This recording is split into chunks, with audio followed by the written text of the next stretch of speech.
Wong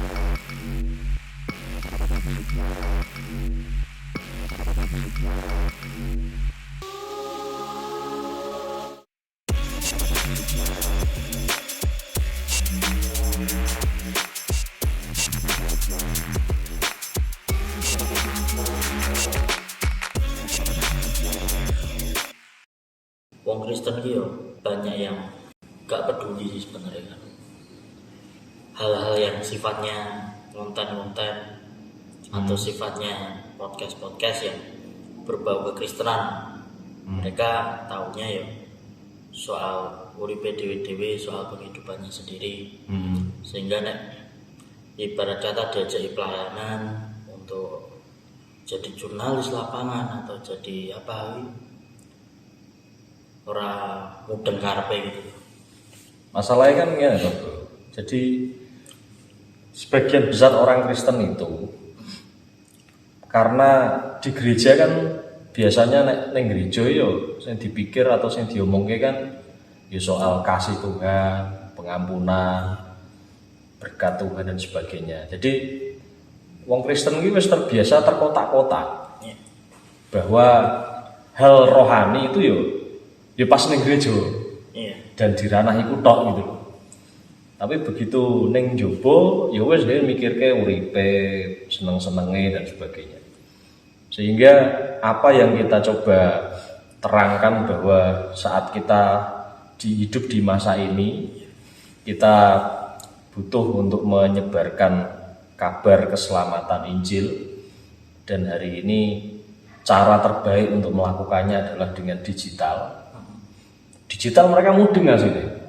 Nah begitu digital yang kehidupan dunia mereka sehari-hari mau dibawa, disatukan, dikombin dengan yang rohani, wah itu uteknya rak kenok gitu loh. Karena mereka masih merasa ya rohani ya ning gereja gitu. Dan that's it gitu, itu tok gitu. Nah nek soal konten kuwi yo senenganku kuwi. Tapi kuwi yo ora gereja kuwi ya gitu.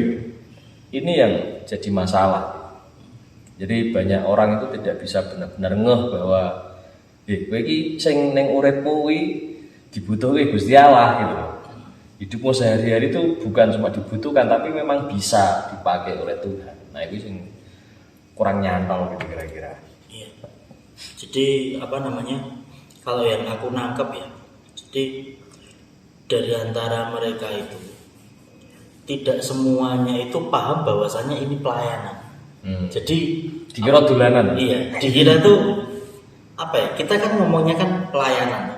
Jadi kan nembusi dari awal kita udah lobby ini pelayanan, namanya pelayanan untuk jurnalistik. Kita mencari pertanyaan-pertanyaan yang ada di luar sana yang relate dengan anak muda zaman sekarang. Ya pelayanannya kan kayak gitu. Tapi mereka sebenarnya tuh belum ngeh, nah itu tuh pelayanan. Hal-hal yang sesederhana itu tuh pelayanan. Mereka taunya bahwasanya pelayanan iki ya kudu sing penuh effort koyo latihan musik terus main musik ning ngarepan ditonton banyak orang, terus nyanyi latihan 2-3 jam padahal isi elek.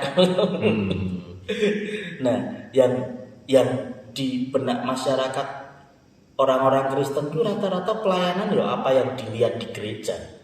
Sedangkan saat ini Tuhan sendiri kan udah ngomong berkali-kali kita kan kalau penginjilan itu ya sekalian yang mindsetnya global gitu. Ngomongin soal firman ya mindsetnya global. Ngomongin pelayanan ya pelayanan yang global ya kan. Jadi kayak nggak ngeh, seolah-olah di pikiran ini nek nonton YouTube ya entertain ya just entertain.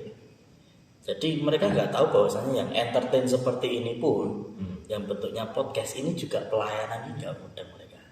Iya, nah itu kan berarti kayak tadi menjelaskan tadi kan bro. Jadi di satu sisi mereka itu taunya bahwa hal rohani, pelayanan itu ning gereja, itu di gereja saja. Makanya ya bener tadi, taunya pelayanan itu apa?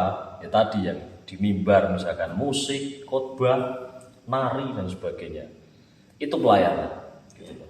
Sedangkan hal-hal yang tidak berkaitan dengan apa yang terlihat di gedung gereja itu dianggap tidak pelayanan. Nah ini yang repot. Padahal Yesus itu dulu kita baca itu malah dia sangat jarang atau sedikit kalau dibandingkan dengan apa yang dilakukan di luar dari gereja. Atau dulu kan namanya kan yang pertama ada sinagog. Itu ada gedungnya memang, ada tempatnya lah, bukan gedung lah. Tapi yang beneran gedung tuh bait suci yang gede itu ada. Nah Yesus tuh malah di sini nih Yesus sekali aja.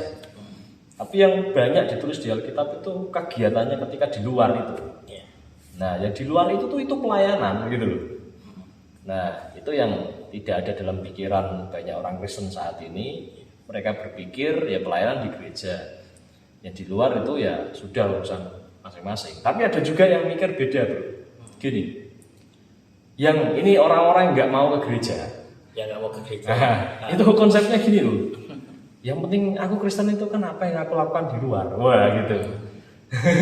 Ada juga alibine kayak gitu ya. Alibine gitu. Kan lucu ya. Tapi padahal di luar itu mereka ngapain sebenarnya? Ya nggak ada Kristen-Kristennya. Tapi alibinya ya kan apa yang kami lakukan di luar kehidupan sehari-hari ya itulah bentuk kekristenan, bentuk keimanan. Wah, itu alibinya gitu. Cuma ada lagi yang kedua gini, kalau kita ngomong soal pelayanan itu adalah sesuatu yang di gereja tadi ya. Gini loh, ada juga yang aneh gini. Karena dia tahu pelayanan itu adalah sesuatu yang di gereja. Nah kita ini kan dalam pelayanan kan ada di luar, ada di dalam juga. Yeah. Begitu nanti ditawari pelayanan yang di dalam gereja beneran, kemudian dilatih atau dipush untuk bisa bagus di dalam pelayanan itu, minggat bro, tidak tahan. Wah ini podo wae.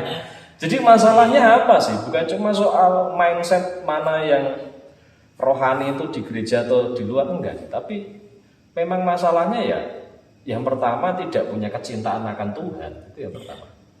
Yang kedua mentalitasnya sih.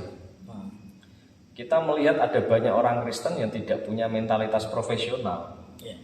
Mentalitasnya cengeng, mentalitasnya nggak ngapa-ngapain atau lebih dikata males lah gitu, nggak ngapa-ngapain, pasif aja. Mereka berpikir bahwa dengan malas saja tidak ngapa-ngapain untuk Tuhan, seharusnya Tuhan memberkati saya, wong saya orang Kristen. Gitu sih kira-kira. Nah ini yang masalah kan. Tapi gini, apa namanya?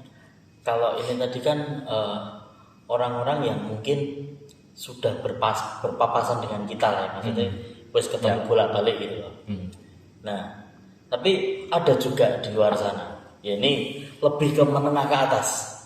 Itu di luar itu pekerjaannya profesional. Jadi memang wong iso kerja tenan gitu loh. Pro ya. Orang bisa kerja, orang excellent lah. Excellent. Tapi nyari duit jago. Jago. Butuhannya akhirnya uang. Butuhannya akhirnya duit. Tapi keep dulu, lanjut dulu. Siap. Apa namanya? Soal pekerjaan jago, profesional. Tapi kalau diminta untuk melayani Tuhan, ini sak-sak. Ya, ada. Jadi di luar sana, apa namanya? Orang-orang yang bahkan mayoritas mereka bagus dalam pekerjaannya, mereka bahkan kalau di push itu juga kemampuannya keluar luar biasa. Tapi kalau untuk urusan pelayanan ini kita mendelep gitu, membeli ada juga. Ada ya. Iya. Jadi tidak hanya orang yang apa namanya memang nggak profesional seperti yang tadi, tapi ada juga orang yang profesional. Tapi mereka nggak punya kecintaan akan Tuhan itu tadi. Maksudnya tidak ada, kalau bahasa aku tuh kesadaran untuk bersyukur ke Tuhan. Aku pelayanan sampai hari ini kan karena kesadaran ya. Jadi sebrengsek-brengseknya aku dulu, aku sadar bahwasanya aku harus tetap mengembalikan segala talentaku untuk Tuhan. Nah, sayangnya orang-orang yang ini tadi itu nggak punya kesadaran untuk bersyukur kepada Tuhan dengan cara pelayanan gitu loh. Itu yang apa namanya banyak terjadi hari-hari ini. Orang kayak gitu tuh kemungkinan gini loh brother. Mereka melihat dunia begitu realistis. Jadi mereka melihat aku dapat berkat atau katakanlah bahasa sehari-harinya aku dapat rezeki. Ya. Itu ya karena aku kerja. It's not about God. Gak ada Tuhan. Ya kalau misalkan ditanya agamamu apa ya Kristen. Baca Alkitab, edok-edok baca. Edok-edok. Neng gereja gak? Neng gereja, ini kalau neng gereja. Kalau ditanya neng gereja, neng gereja ini ya mbah mungkin setahun pisan. Mungkin loh ya, pas Natal gitu loh.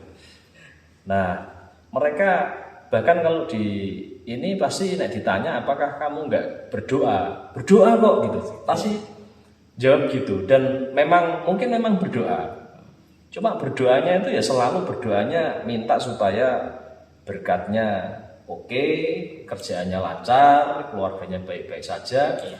Boleh dibilang dari semua doanya itu sebagian besar adalah soal bagaimana dirinya harus diurus Tuhan gitu loh. Berarti egois banget ya. Atau dibalik, Tuhan tolong urus aku. Iya. Urus hidupku, urus keluargaku, urus rezekiku dan sebagainya.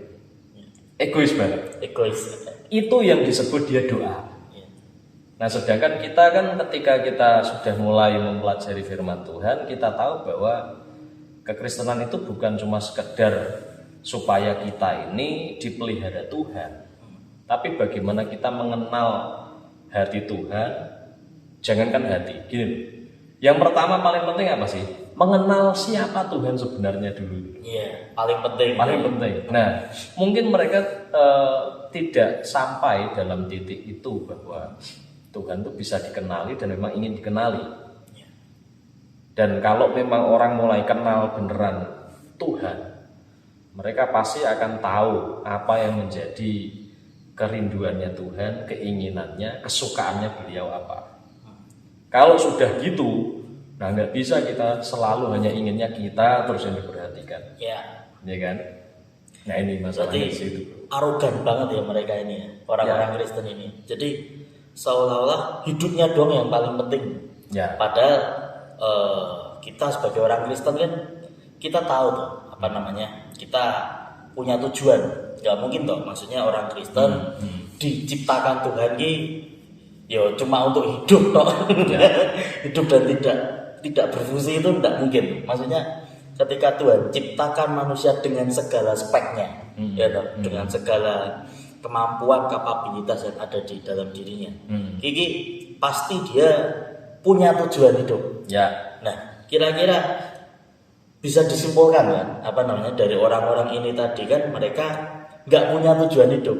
Karena tujuan hidupnya yang ditanamkan sejak kecil kan yo pokoknya kerja duit, bukan nek ono uang lebih jajan. Tapi jajannya nggak kena. Jajannya lah itu gitu.